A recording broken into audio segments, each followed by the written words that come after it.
السلام عليكم، ازيكم اخواتي في الله؟ يا رب تكونوا بخير وبصحة وسلامة وسعادة ان شاء الله. النهاردة هنعمل مع بعض عيش الصاج او عيش التورتيلا بطريقة بسيطة جدا واقتصادية جدا جدا، وبمقاديره ان شاء الله موجودة في كل بيت، وهقول لكم على كل التكات والتفاصيل عشان تطلع معاكم النتيجة مظبوطة من اول مرة باذن الله. نصلي على سيدنا محمد ونسمي الله ونبدأ مع بعض الفيديو. اول حاجة معايا نص كيلو من الدقيق، ده دقيق مخبوزات، يفضل ان هو يكون دقيق ليه عرق قوي عشان يطلع معاكم النتيجة مظبوطة. وعندي هنا نص كوباية من المية دافية، لازم تكون دافية عشان احنا في الشتاء.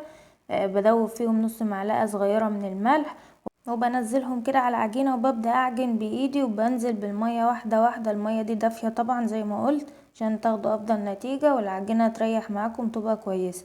بنزل واحدة واحدة عشان اعمل عرق العجينة، ما بنزلش بالمية كلها مرة واحدة لسببين: ان انا عشان لو نزلت بالمية مرة واحدة العجينة هتاخد مية زيادة عن اللزوم وهضطر ان انا كده ازود دقيق. اما انا بنزل المية واحدة واحدة ان انا اظبط العجينة في الاول وفي نفس الوقت اديها عرق كويس. فهنا بعجن ان العجينة دي طبعا مش بيتحط لها اي اضافات تانية، ده العجينة الاصلية بتاعة العيش التورتيل او العيش الصاج. هنا العجينة لمت معايا وبتبقى منحكشة طبعا زي ما انا متعودة معاكم. معلقة الدقيق دي بتلم الدنيا وبتخلي البولة نظيفة وبتلم العجين من ايدي. ببدأ هنا بقى بلم العجينة كده زي ما حضراتكم شايفين. العجينة هنا مش طرية ولا ناشفة، يعني وسط، العجينة بتاعتها قوامها كويس. برش كده حبة دقيق على الرخامة بتاعتي وبعجن العجينة بقى عجن مستمر. يعني انا عايزة افضل نتيجة، العجن ده هو اللي بيديك افضل نتيجة للعجينة. عشان تاخدي افضل نتيجة عجنيها كويس. كل ما هتعجنيها كويس كل ما هتعملي عرق للعجينة ومش هتتقطع معاكي وانت يعني وانا بفردها او وانا بسويها، وهقول لكم ليه دلوقتي. ولو حضرتك تعبتي تقدري تفردي العجينة زي ما انا بفردها كده وبتسيبيها دقيقة وترجعي تلميها تاني زي ما انا بعملها كده بالظبط، هتلم معاكي وتتعجن بسرعة. وطبعا لازم تريحي ايديكي عشان ايديكي ما توجعكيش، ولو عندك عجان طبعا ممكن تعجني فيه عادي. خلاص كده انا عجنت العجينه بتاعتي كويس جدا وخدمتها في العجن وحصلت على عجينه ملساء خالص ويعني مطاطيه وكل حاجه فيها. والعجينه دي طبعا مش بتحط لها خميره ولا اي حاجه خالص، هي العجينه الاصليه ميه ودقيق وملح. بكور عندي العجينه كده ل 13 كوره، وزن الكوره 60 جرام. ولو عايزه تقللي عن كده براحتك، انا عاملاها على قد الطاسه بتاعتي يعني مقاس 36. لو حضرتك عايزه تقللي عن كده بتاخد مقاس 30، لو 40 جرام هتاخد مقاس 30 معاك الصينيه او الطاسه اللي انت هتسوي فيها. برش بقى تحتها دقيق كده العجينه بعد ما نحمتها زي ما حضراتكم شايفين كده، وبرصها جنب بعض. ولازم التغطيه الكويسه جدا في كل المراحل، يعني انت ما تسيبهاش عريانه خالص عشان ما تعملش طبقه ناشفه من فوق الوش وبتبقى شكلها مش ظريف خالص. وبسيبها بقى ترتاح ربع ساعة عشان تبقى سهلة الفرد معايا. عندي هنا نص كوباية من الزيت، 70 جرام، عليهم معلقتين كبار من الدقيق، دقيق اللي انا عجنة بيه عادي، وببدأ اقلبهم كده لغاية ما بينعم خالص والتخريزة دي بتروح. وبيبقى شكله وقوامه كده يعني مش خفيف ولا تقيل، متوسط القوام. عشان لا تعمليه تخين تقيل اوي هيبقى معاك العجين معجن من قلبه، او هتعمليه خفيف خالص هيبقى مش هيمسك العجين في بعضه وهيبقى تلاقيه بيروح ويجي معاكي في كل حته. هنا العجينه بتاعتي ارتاحت. بعرف منين انها ارتاحت؟ ببدأ ان انا اغرس صباعي فيها كده زي ما شفته في اول المقطع. لو ما كان صباعي ما ردش تاني يبقى هي كده ارتاحت معايا، لو رد يبقى هي عايزه ترتاح تاني 5 دقايق. وطبعا هي مش فيها خميره زي ما قلت خالص، مش بتخمر، انا بسيبها ترتاح بس عشان تبقى سهله الفرد معايا. ببطط العجينه بتاعتي كده وببدأ بالسريع كده من جوه لبره، ببدأ على من القلب لبره. لازم الحروف بتاعتي تبقى متساوية وكل العجينة بتاعتي متساوية. بنفضها كويس من الدقيق وبتبقى بالسمك ده، لا هي تخينة ولا هي رفيعة، متوسطة القوام. وببدأ احطها كده عندي تحت الفوطة، ولازم تغطيها كويس جدا علشان ما تنشفش معايا. وببدأ اعمل غيرها، ببدأ ابطط كده العجينة بتاعتي وببدأ ان انا افردها من بر يعني من جوه لبره. لقيتيوها بتعصلج معاكم كده زي ما قلت قبل كده او مش بتفرد معاكم، اقلبوها على ظهرها زي ما انا بعمل كده هتلاقيها مشيت معاكم على طول. اي عيش عامه بتفردوه لازم اللي انا بقوله ده، لو علقتوه مش راضي يمشي معاكم افردوها على ظهرها التاني ورش الدقيق تحتها هتمشي معاكم على طول. ومن النص لبره، وبخلي كل التسويه واحده عشان لما اجي اسويه يطلع كل سوا واحد وبنفس السمك. بفرد بقى 4، عايزين تعملوا 5، عايزين تعملوا 6، عايزين تعملوا 7، براحتكم خالص. انا عامله 4، لو عايزين تعملوا ازيد من كده براحتكم. بعد ما خلصت ال4 كده انا بعمل 4 4 واسوي، ما بسيبوش جنبي، يعني لازم الحاجات دي ما بتتسابش، لان لو سبتيه على بعض العجين هيريح على بعضه ومش هيديك افضل نتيجة ومش هيفصل معاكي. بفرد كده، بدهن الدهان بتاعي على العيش، بدهنه كويس جدا وبخلي ما فيش حتة خالص ما فيهاش دهان، لازم الوش كله ياخد الدهان. وبحط الطبقة التانية عليها وبدهن برضو الوش كله، لازم الوش كله ما يبقاش فيه حتة ما فيهاش دهان، عشان الحتة اللي مش هيبقى فيها دهان مش هتفصل معاكو خالص. وبرضو بحط الطبقة التانية ونراعي ان الطبقات كلها تبقى نفس الحجم، علشان واحنا بنفرده ما يبقاش واحدة صغيرة وواحدة كبيرة. يعني العجينة لما بنيجي نفردها ممكن تلاقي عيش صغير وعيش كبير، فكل العجين يبقى كله نفس الحجم. بحط برضو الطبقة اللي فوق دي طلعت كبيرة سنة، بس انا ايه ظبطتها الحمد لله.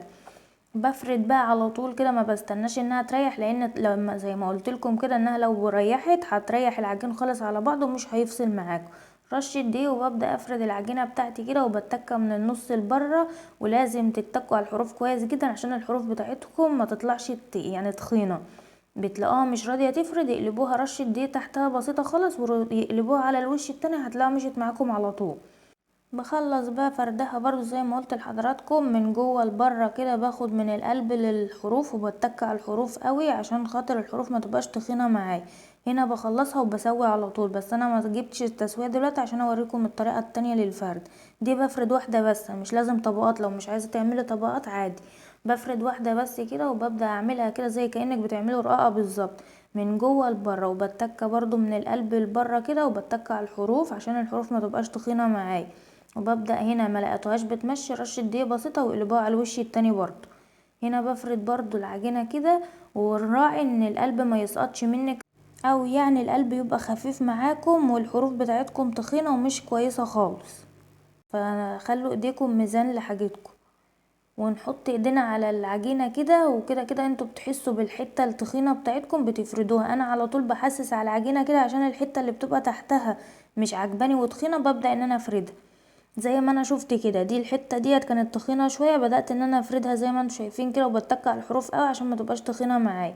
دي المطرحه بقى عشان اسهل عليكم خالص، لو حد مش عارف يشيل مش هتعرفي تشيليها مثلا او خايفه تتقطع منك بعد ما تفرديها قوي كده، هتجيبي مطرحه زي دي او صينيه عندك او اي حاجه خشب عموما مدوره، هتحطي عليها رشه دقيق كده وتنزلي الدقيق الزياده، وبعدين تحطي عليها العيش بتاعك وتهزي كده. اول ما تتهز معاكي كده اعرفي ان هو مش لازق معاكي، وبالسريع كده هبدأ ان انا افرد اكمل بقية الفرد بتاعي. دي الحركة دي بتساعدك ان انتي مش هتمسكيها مثلا ولا هتتقطع منك او هتخافي ان هي تنقليها من الرخامة للطاسة. دي هتساعدك كتير جدا، وسعرها مش غالي خالص، ده كانت ب20 جنيه تقريبا. ببدأ اهزها كده لغاية ما اعرف انها ثابت معايا، ببدأ ان انا بقى اخبز عندي. ديت عندي طاسة مدورة كده اللي هي الجريلا الجرانيت، بسخنها كويس جدا على نار متوسطة مايلة للهادية خالص، وبعد ما بتسخن بنزل عليها بالعجين بتاعي. اول ما لونه يغير كده يعني دقيقة واحدة ولونه بتلاقيه بيغير في ساعتها كده، وبقلبه على الوش التاني. بتلاقوه في قب كده وبيعمل القببان اللي انتوا شايفينه ده شكله تحفة خالص. بتلاقوه القبة ديت هي دي اللي بتورق الطبقات من جوه بتخليها مستوية. اول ما بيقب كده بتحسوا ان في بخار طالع من الجنب كده، الجنب ده انا جيت افتحه يعني لقيته مش مفتوح، ما بقى وحش فيه، بسيبه لغاية ما بلفه لفتين كده وبلاقي الطبقات فصلت عن بعض. هي بتفصل لوحدها مش من غير اي مجهود زي ما حضراتكم شايفين كده. وبمنتهى السهولة بقى عندي احلى عيش صاج ومن غير مجهود خالص ولا تعب. وببدأ برضو نفس القصة اقلب على الوش التاني نص دقيقة، وببدأ ان انا الم كده العجينة بتاعتي بالراحة خالص عشان البخار وايديكم، عشان انا كنت فعلا بموت وانا بعمل كده بايدي، بس انا للأسف مش بعرف استخدم اي حاجة وانا بعمل على النار، لازم ايدي. وعندي هنا ديت الطبق اللي جنبي ده، طبعا انا خابزه فيه قبل كده، انا صورت اخر واحده بس عشان خاطر كنت مستعجله يعني وعايزه اخلص بسرعه، لان ما ينفعش العجين يقعد فوق بعضه، لازم العجين يتخبز بسرعه. واللي انا بشيله من الطاسه كده بحطه جنبي في الطبق اللي جنبي ده وبغطيه كويس جدا، ما تسيبوش عريان عشان ما ينشفش معاكم، اهم حاجه التغطيه كويس. واللي ما بتعجبكوش ما تلاقوهاش استوت كويس، انا لقيت واحده كده مش عجباني رحت فردها تاني على الصاجه نص دقيقه كده ونص دقيقه كده وبشيلها عادي. وممكن برضو تستخدموا هنا يعني صينية ألمونيوم تكون مقلوبة على وشها او جريلا عادي اللي هي الألمونيوم دي، كله هيمشي حاله ونفس طريقة التسوية وكل حاجة وما فيهاش اي مشكلة. هنا بقى المطرحة بتسهل عليا زي ما حضراتكم شايفين كده ان انا احطها على النار من غير ما تلسع او من غير ما اقطعها او اي حاجة زي ما انتوا شايفين، او ان انا انقلها من الرخامة للبوتاجاز وتتبهدل او كده. فحبايب المبتدئين دي حاجة سهلة لكم عشان ما تبهدلوش العجين طالما مش عارفين تشيلوه.